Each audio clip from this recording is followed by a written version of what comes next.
सामान्यांच्या न्याय हक्कासाठी पाहत रहा फक्त दखनी स्वराज्य.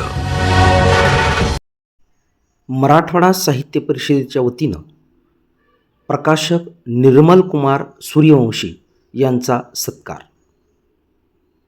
प्रकाशक निर्मल कुमार सूर्यवंशी यांनी तरुणपणीच मराठीत नव्यानं प्रकाशन व्यवसाय सुरू करून निर्मल प्रकाशन या संस्थेची स्थापना केली. विविध वाङ्मय प्रकारामधील सुमारे 850 पुस्तके प्रकाशित केली. महाराष्ट्रातील मराठी प्रकाशकांमध्ये स्वतःच्या प्रकाशनाचे स्वतंत्र असे स्थान निर्माण केले. प्रकाशन क्षेत्रातील त्यांचे हे लक्षणीय कार्य लक्षात घेऊन महाराष्ट्र शासनाने 2026चा प्रकाशकांसाठीचा असलेला उत्कृष्ट प्रकाशनाचा प्राध्यापक श्री पु. भागवत पुरस्कार देऊन त्यांचा गौरव करण्यात आला आहे. याचा मराठवाडा साहित्य परिषदेला आनंद झाला आहे, असे गौरवोद्गार मराठवाडा साहित्य परिषदेचे अध्यक्ष प्राचार्य कौतिकराव ठाले पाटील यांनी या सत्कार समयी काढले होते. या पुरस्कारानिमित्त मराठवाडा साहित्य परिषदेच्या वतीने शनिवारी दिनांक 28 मार्च 2026 रोजी सायंकाळी 5:30 वाजता डॉक्टर ना. गो. नांदापूरकर सभागृहात श्री निर्मल कुमार सूर्यवंशी यांचा जाहीर सत्कार करण्यात आला. सत्कारानिमित्त त्यांच्या कार्यावर व व्यक्तिमत्वावर कवी श्री व्यंकटेश चौधरी नांदेड यांनी भाष्य केले. मराठवाडा साहित्य परिषदेचे कार्यवाह डॉक्टर दादा गोरे यांनी प्रास्ताविक केले, तर डॉक्टर दिलीप बिरुटे यांनी सूत्रसंचालन केले. डॉक्टर हंसराज जाधव यांनी कार्यक्रमाचे आभार मानले. या प्रसंगी मराठवाडा साहित्य परिषदेचे सहकार्यवाह डॉक्टर गणेश मोहिते, केंद्रीय कार्यकारिणीचे सदस्य प्राध्यापक संतोष तांबे यांचीही उपस्थिती होती. दखनी स्वराज्य न्यूजसाठी विशाल तांबे, छत्रपती संभाजीनगर. बहुतेक 75-76 चौथीला किंवा 5वीला असेल तेव्हा मी ती गीतं मुपाट करून म्हणलेली आहेत. नंतर कळालं की आपण जी गाणी म्हटलेली आहेत ते पुस्तक छापणारे ते हे आहे. 80ला मुहूर्तमेढ रोवली, वर्षभरामध्ये इमारत उभी राहिली आणि 83 साली मी त्यांच्या बाजूला 11वीला शिकायला म्हणून राहायला आलो. तेव्हा ती खडलखटची मशीन होती, तर आवाज यायचा, आम्ही बाहेरून बघायचो. एक अप्रूप असायचं मनामध्ये की छापखाना कसा असतो. छापखाना ते आत्तापर्यंतचा प्रगत काळ, इतक्या दूरपर्यंतच्या प्रवासामध्ये मी त्यांच्या सोबत राहिलेला आहे.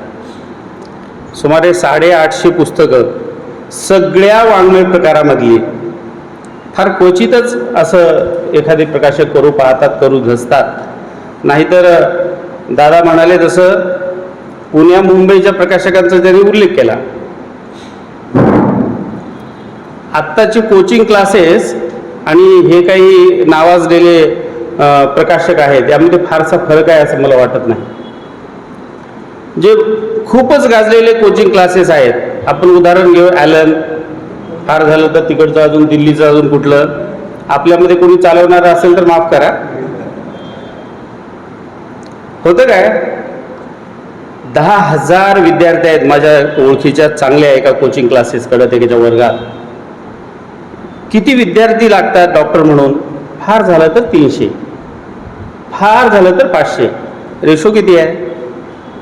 वर्षभरामध्ये काही प्रकाशक 10, 20, 30, 40 कितीतरी पुस्तकं काढत असतील. किती पुस्तकांना त्यांच्या राज्य पुरस्कार मिळतात? किती पुस्तकं सर्वसामान्य वाचकांपर्यंत जातात? किती पुस्तकं सगळ्या वाचकांना माहीत होतात? नसतं तसं गणित.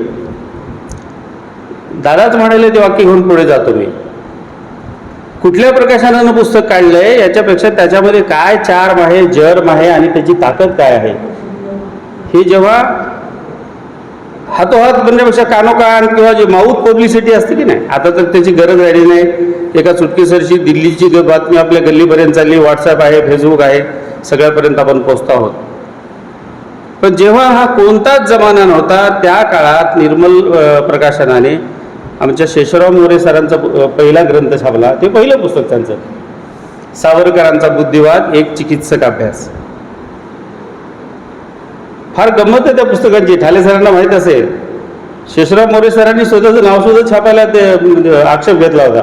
म्हणजे उद्या मी सरकारी नोकरीत आहे, कोणी काही म्हटलं आक्षेप घेतला तर मग अजून काही होईल, माझं नाव सुद्धा छापलं नाही पहिल्या आवृत्तीत. बरोबर आहे ना? हां, तेच ना, मग स्वतःचं नाव छापलं ना म्हणजे टोपण नावाने छापलं.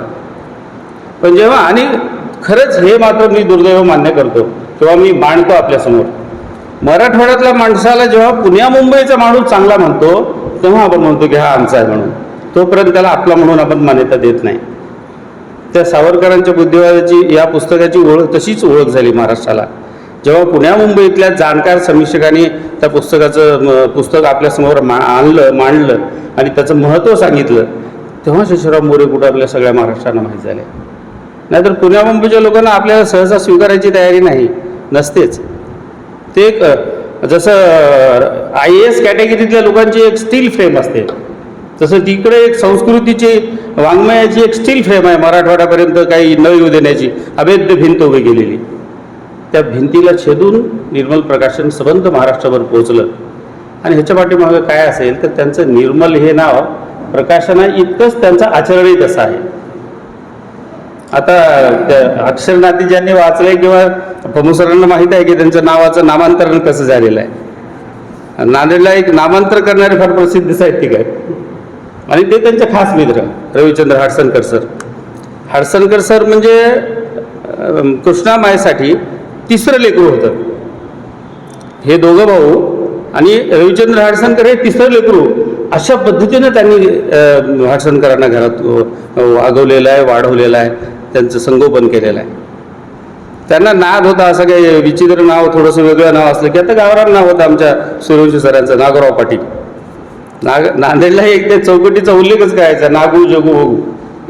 म्हणजे जगदीश कदम सर, नागोराव सूर्यवंशी सर आणि भगवान अंजनेकर सर, म्हणजे हे त्रिकूट, म्हणजे अभेद्य यांची जोड होती.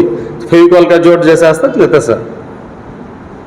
मग तरी सांगितलं एकदा हाडसनकर सर, ठीक आहे असं करू, तुमचं नागोराव, जसं सिनेमामध्ये नाव बदलून ठेवतात ना तसं, म्हणजे काय नाव ठेवलं आपण, तुमचं नाव निर्मल ठेवा. आणि हे परस्पर तिकडंच झालं हदगावला असतानाच, हडसणीला.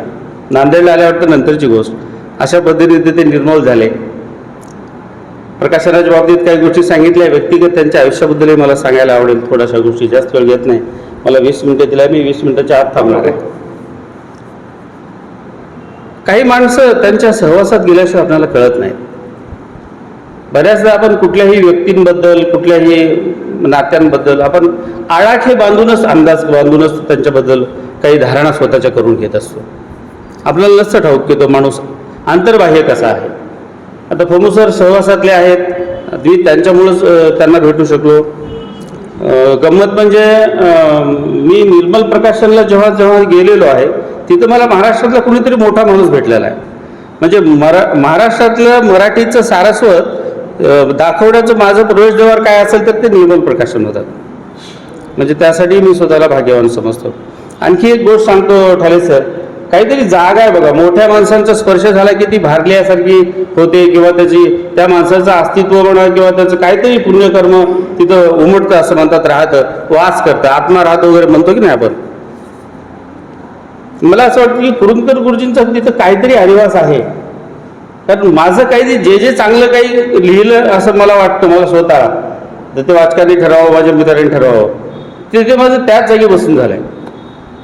आणि ते एका झटक्यात झालं आहे. जसा उमळा येतो, काहीतरी आतून एक आवाज येतो आणि तो बाहेर पडतो, आपली काहीतरी कलाकृती तयार होते. निर्मिती हीच असते ना, आणि ती प्रेरणा मला त्याच जागेला मिळत गेली. त्यामुळं, आणि याला कारण असं आहे की ते स्वतः निर्मल कुमार सूर्यवंशी एका किती जगद्गुरू आहेत होते, चौथे जगद्गुरू, 5वे जगद्गुरू कृपालुचार्य. कृपालुचार्यांबद्दल फारसं कोणाला माहीत असेल की नाही मला ठाऊक नाही. थोडं पाणी होऊ का?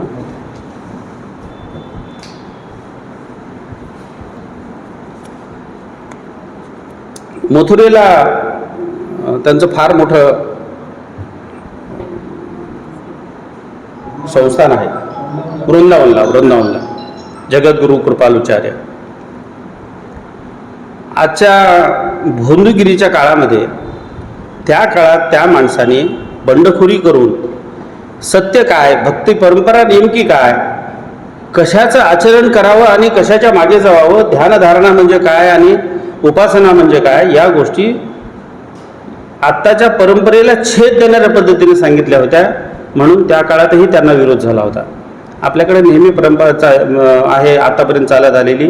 तुकारामाला शिव्या घातल्यात, तुकारामाची गाथा आपण बुडवलेली आहे, ज्ञानेश्वराला पण वाईट टाकलेलं आहे. जे जे चांगलं काहीतरी प्रवाहाच्या विरोधात जाऊन करू पाहतो आहे, त्याच्या विरोधात जाऊन काहीतरी करण्याची परंपरा आपल्याकडे पूर्वीपासून आहे. अंबाजीची परंपरा आपण काय अद्यापही सुटलेली नाही, अजूनही आहे.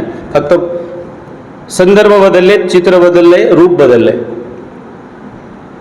हेतू हा सांगण्याचा, त्या कृपालुचार्याच्या परंपरेमध्ये स्वतःचं आचरण त्यांनी अत्यंत शुद्ध ठेवलं आहे. म्हणून मी एक वाक्य त्यांच्या अक्षरनातीमध्ये लिहिलं आहे, स्वतः जळत जळत उजेड पेरत जाणार हा माणूस आहे. आपणाला नाहीतर माणसं थोडंफार तर आपल्याला स्वतःला काही धोका आहे किंवा नुकसान आहे असं वाटलं की पटकन मार्ग बदलतात, पटकन चेहरा बदलतात, पटकन भूमिका बदलतात. मी सहवासात त्यांच्या मी अनुभवलेला आहे. आपण जरी थोडंफार उन्हात असलो आणि पुढच्या माणसाला थोडीशी सावली आपल्याला देता आली तर ती दिली पाहिजे. शेवटी माणूस म्हणून माणसाच्या जगण्याचा अर्थच कधी सिद्ध होतो की तुमचं कुठल्या तरी गोष्टीचा उपयोग जेव्हा पुढच्याला होतो, मदत होते, आधार होतो, सावली होते, तुम्ही झाड म्हणून कोणाच्यासाठी सावली बनवून उभे राहतात, तेव्हाच तुमच्या जीवनाची कृतार्थता होत असते. मी ही गोष्ट त्यांच्यामध्ये खूपदा अनुभवली. आणि माझ्या व्यक्तिगत आयुष्यात तर मी समूळ उन्मळून पडत असताना त्यांनी मला एक नवी संजीवनी दिलेली आहे प्रत्येक वेळेला. आणि हे तेव्हाच घडू शकतं जेव्हा माणूस अंतर्बाह्य सुचिरभूत असतो. आणि हे त्यांचं जगण्यातलं तत्त्व त्यांच्या व्यवसायामध्येही आलेलं असल्यामुळं, दादा सर तुम्ही म्हणालात की या प्रकाशनाच्या बाबतीमध्ये काहीतरी 6 लाख रुपये घेतले 350. आता ते कोणत्या प्रकाशकाचं आहे मला ठाऊक नाही. आहेत असे काही आहेत. आमच्या नांदेडच्याच एका मित्राच्या पुस्तकासाठी 75,000 रुपये घेतल्याची बातमी मला पण माहीत आहे. म्हणजे हे व्यवहार चालतात. आणि गंमत सांगतो याच्यामध्ये, हा सामंजस्याचा करार असतो, कोणाच्या भांडणाचा नसतो. मला इच्छा असते काढायची, मला आता असं वाटतं मी अभिनेता झालो, मला कोणता तरी पिक्चर करायचा आहे, मी स्वतःहून जातो. मग स्वतःहून गेल्यानंतर तुम्हाला तिथं माननंद दिग्दर्शक कधीच पिक्चरमध्ये घेत नाही, स्वतः निर्माता पण घेत नाही. मग मी घरची भाकर खाऊन काम करतो, माझा पिक्चर चालू, मुंबईला एखाद्या चित्रपटात एखाद्या थिएटरला झळकतो, पुन्हा नंतर तो कधी आला आणि कधी गेला कुठेच नोंद नसते. हाही व्यवहार तसाच आहे. फारच घाई झालेली असल्या, फार उतावीळ असणाऱ्या माझ्यासारख्या लेखक कवी मंडळीला असं वाटतं की आत्ता पुस्तक यावं, आलं की त्याला पुरस्कार मिळावा, पण तसं होत नाही. त्यामुळं काही वेळेला माणसाला ह्या जगरहाटीनुसारही कधी कधी प्रकाशन व्यवस्थेमध्ये काम करावं लागतं. परवाच येतानाच त्यांनी मला किस्सा सांगितला. अजिबात त्याची पात्रता नाही पैसे देऊन खर्च करण्याची. 10वी शिकलेला माणूस काम करतोय मेहनतीचं, पण तरी पण त्याला वाटतंय की मी देवाची गाणी लिहिली आहेत आणि मला ते काढायचं आहे. गळ घालून गेलाय आणि ते त्यांना काढायचं आहे, ते झळ सोसून ते काढणार आहेत. काही प्रसंग असे असतात. या अशा सर्वार्थानं चांगलं करत राहिलेल्या माणसाला या चांगलं काम करण्याच्या वाटचालीमध्ये खरा आधार जर कोणी दिला असेल तर तो आमच्या ठाले पाटील सरांनी दिला आहे. आणि मला हे ठाऊक आहे, जिथं काही क्षमता दिसली, कस दिसला, सर तिथं सावलीसारखे उभं राहतात. जिथं जसं जमेल तसं त्याला आधार देण्याचा, पुढे नेण्याचा प्रयत्न करतात. हा 2-3 वर्षापासूनचा प्रयत्न होता सरांचा, त्यांची इच्छा होती पण त्याला यश येत नव्हतं. पण चला, हे नाही तर नाही, काहीतरी आणखी आनंद देऊ या माणसाला म्हणून सरांनी उदगीरला एक मोठा सन्मान आपण साहित्य संमेलनामध्ये केला. या प्रयत्नामध्ये होतातच आपण, आणि त्याला आज यश मिळालं.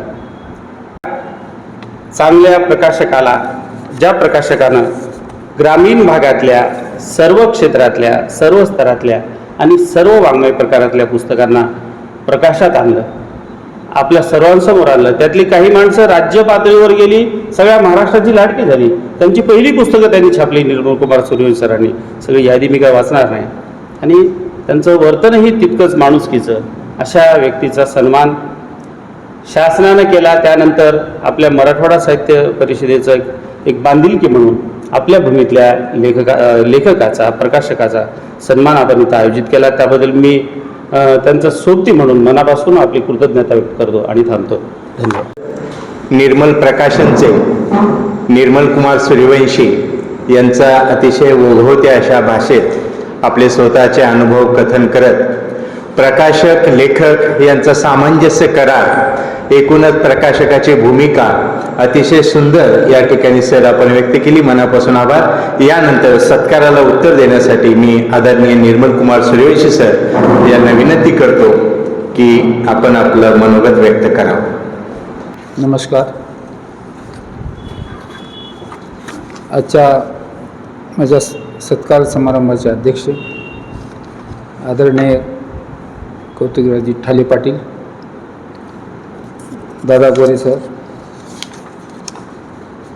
गणेश मोहिते आणि जे संचालन करणारे दिलीप बिरुटे सर, समोर आमचे मित्र म्हणता येणार नाही, वडीलच माझ्यापेक्षा हे आहेत, तरी पण मित्र, कवी मित्र, माझे लेखक भमू शिंदे सर, लीलाताई, प्राध्यापक गोरे सर आणि तांबे सर, आपण सर्वजण आणि काय कवडे सर, मित्र हो,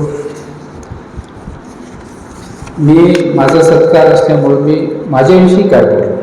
आताच व्यंकटेश चौधरी आमचे मित्र माझा परिचय करून दिला, बोललेले आहे आणि मी माझ्या अक्षरनाती आत्मचरित्रात माझ्याविषयी सर्व काही मी लिहिलेलं आहे. तरी पण मागच्या 17 फेब्रुवारीला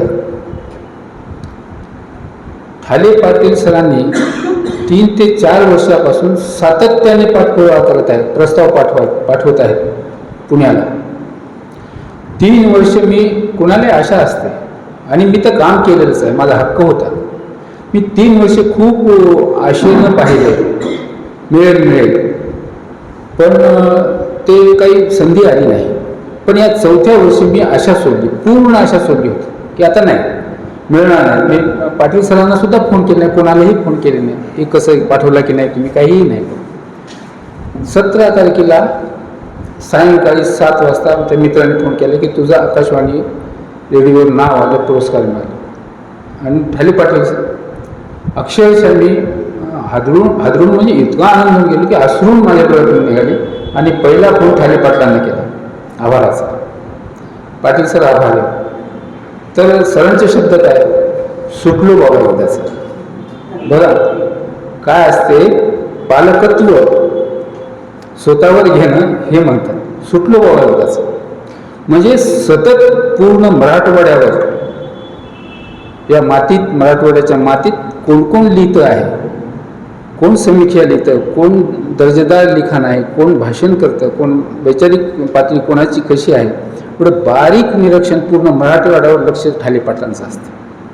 आणि जिथं जिथं गुणवत्ता दिसते तिथं त्यांच्या आधाराचे सहकार्याचे हात पोचतात. पाटील सर जेव्हा महामंडळाचे अध्यक्ष होते तेव्हा पहिला प्रस्ताव त्यांनी मंडळाकडे पाठवला माझा इथून, आणि तेव्हा ते जमलं नाही किंवा त्यांना ते मान्य होत नाही. इकडचं रेटणं म्हणजे अवघड असते, त्यांना ठाले पाटीलच कसं काय हे करतात की मया, ते त्यांना माहीत. पण ते जमलं नाही पहिल्या वर्षी, त्यांचं शल्य. आणि सर जेव्हा मनात घेतात तेव्हा त्या अस्वस्थ होतात पूर्ण जर काम झालं नाही, त्यांचं वैशिष्ट्य आहे. तर त्यावर्षी ठाले पाटील अस्वस्थ झाले मनातून, मला काही म्हणाले नाही. मी उदगीरची पत्रिका पाहिली, तिथं माझा भव्य 1 तासाचा सत्कार वीणा गवाणकर सोबत 1 तासाचा. आत्तापर्यंतच्या साहित्य संमेलनामध्ये 1 तास प्रकाशकाचा आणि एका लेखकाच्या सत्काराचा कुठंच नाही. 1 तास, तेही मुख्य मंडपात. कारण सरांना वाटलं की हा पुरस्कार मिळाला नाही तर इथं तरी आपल्या लेकराला सन्मान द्यावा. हे मन मोठं सरांचं आहे. राजा देशमुख पुरस्कार निर्मलला त्यांनी दिला. म्हणून सर, मराठवाडा साहित्य परिषद संभाजीनगरचा मी खरंच खूप खूप ऋणी आहे. खरं आपल्या लेकराला तुम्हीच तिकडे जर नाही पाठवलं असतं, प्रस्ताव दिला असतं, तर मला काय पुरस्कार मिळाला असता. आम्ही कितीही लिहिलं असलं तरी. बाबा भांडनंतर 15 वर्षानंतर हा मराठवाड्याला चालून आलेला पुरस्कार आहे. तोही आपल्या हक्काचा आहे. माझी पात्रता मी म्हणत नाही, माझी मेहनतही म्हणत नाही, पण माझ्या मातीत महाराष्ट्रातल्या लेखकांना मी पुढं आणलं, हे मी अभिमानानं सांगतो. मी एक ध्येयवेडा प्रकाशक आहे. मला प्राध्यापक होता आलं असतं सर, मलाही 3 लाख रुपये पगार मिळाला असता. MA होऊन मी तेव्हा 10वीपासून हे ध्येय गाठलेलं आहे. आणि प्रेस प्रकाशनासाठी मी BA झाल्यानंतर ITI केला, मुद्रणकलेमध्ये हे केलं.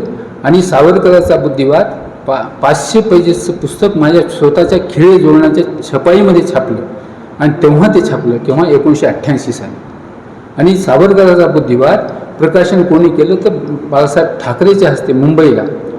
बाळासाहेब ठाकरेंनी तेव्हा स्वतःच्या खर्चाने, आम्ही गेलो होतो यांच्याकडं सोबतकार बेहेरेकडे. शेषराव मोरे म्हणाले की बेहेरेच्या हस्ते पुण्याला करू. बेहेरेंनी आम्हाला नाव सुचवलं बाळासाहेबांचं. मुंबईला गेलो आणि बाळासाहेबांनी 1988ला 28 मे सावरकरांच्या दिनी भव्य प्रकाशन सोहळा केला. त्याच दिवसापासून 1988ला शेषराव मोरे महाराष्ट्रात प्रकाशित झाले आणि प्रकाशित म्हणून मी महाराष्ट्राला माहिती झाली. तिथून मागं वळून पाहिलं नाही. माझ्या अक्षरनातीमध्ये खूप अडचणी आल्या, मी सर्व बोलत नाही. आणि गोरे सर, तुम्ही म्हणालात की प्रकाशक पैसे घेऊन छापतात, बरोबर आहे, नाही असं नाही. मीही कसं आहे, कोणी झाकून घेतं, हुंड्यासाठी म्हणतो. अनेक म्हणतात की आम्ही हुंडा घेत नाही. आम्ही अजिबात हुंडा घेत नाही. आमच्या मुलीवर एवढं सोनं टाका. आम्ही हुंड्याची बोली करतो मराठवाड्यातले लोक, आणि पुण्यातले म्हणतात आमच्या मुलीवर सोनं टाका. फरक काय झाला? आणि आपण त्यांची इतके दिवस माहिती नव्हतं, हे गुपित. मी 50 वर्षापासून व्यवसाय सर्वच माहीत आहे. छाती ठोकपणे सांगतो की पैशाचा व्यवहार हा प्रकाशकाचा आणि त्या लेखकाचा व्यवहार असतो. केव्हा ते बिनसलं की ते माझ्या मुलीला एवढा हुंडा दिला होता, माझे सोनं एवढं दिलं होतं, यानं असं केलं तसं केलं. बिनसलं जोपर्यंत बिनसत नाही तोपर्यंत सर्व व्यवहार चालतात. हा काय फार महत्त्वाचा विषय नाही. मला हे म्हणायचं आहे की प्रकाशकच पैसे घेतात आणि छापतात. ठीक आहे, छापलं असेल, काही जरी झालं तर. आता हे म्हणायचं आहे की हे मोठमोठे भाषेच्या विषयी जे पुरस्कार मिळतात लेखकांना, 10 लाखाचे 5 लाखाचे, त्यांना पगारही असतात. आणि कुठं व्याख्यानाला दिलं भाषेचं संवर्धनासाठी व्याख्यानाला तिथेही मानधन घेतात. मग आपण असं म्हणायचं काय की ते मानधन घेणं चुकीचं आहे, किंवा त्यांना पगार तरी बंद करा, किंवा मानधन तरी घेणं बंद करा, असं नाही. हा व्यवहारातला भाग आहे. तो प्रकाशकाचा आणि लेखकाचा करार आहे. याच्यामध्ये ठीक आहे, कंप्लेंट होऊ नये किंवा 70 पानाच्या पुस्तकाला 3 लाख रुपये घेऊ नये, हे बरोबर आहे. पण जिथं सुरळीत चालते व्यवहार, तसं आता मी जनार्दन वाघमारेचीच 5 पुस्तकं छापलेत, शेषराव मोरे छापले, दत्ता भगतचे छापले, अनेक जणांचे छापले, माझ्या स्वखर्चाने छापले. आता नवोदित लेखक नवोदित आहे आणि तो कविता संग्रह घेऊन आला. कविता संग्रह सर विकतच नाहीत. जर लेखका त्या कवीकडून पैसे घेतले तर वावं काय? त्या कवीला उभं करण्यासाठी पहिल्या सुरुला त्याला हे देण्यासाठी, बळ देण्यासाठी जर त्याच्याकडून पैसे घेऊन त्याला जर आपलं व्यासपीठ दिलं, प्रकाशनानं हात दिला, तर ते पुढं जाईल. अनेक सिनेमामध्ये सर्वच कलावंत मोठे कलावंत आपल्या मुलाला सिनेमामध्ये काम करण्यासाठी निर्मात्याला लाखो रुपये, करोडो रुपये देतात. कारण पहिल्या सिनेमामध्ये माझ्या मुलाला घ्या, तो जर चमकला तर पुढे त्याला पैसे मिळतात. तसंच मी संधी दिली, अनेक कवीला संधी दिली. आणि खरं पाहिलं तर नांदेडमधले कुठलेही नावं घ्या, तो व्यवहार वेगळा आहे. व्यवहार वेगळा आहे. कुठलंही नाव घ्या, फुलारे घ्या, सुरेश सावंत साहित्य अकादमीचे घ्या, कुठलंही नाव घ्या, त्यांनी निर्मलला पहिलं पुस्तक प्रकाशित केलं. आज कुठं गेले?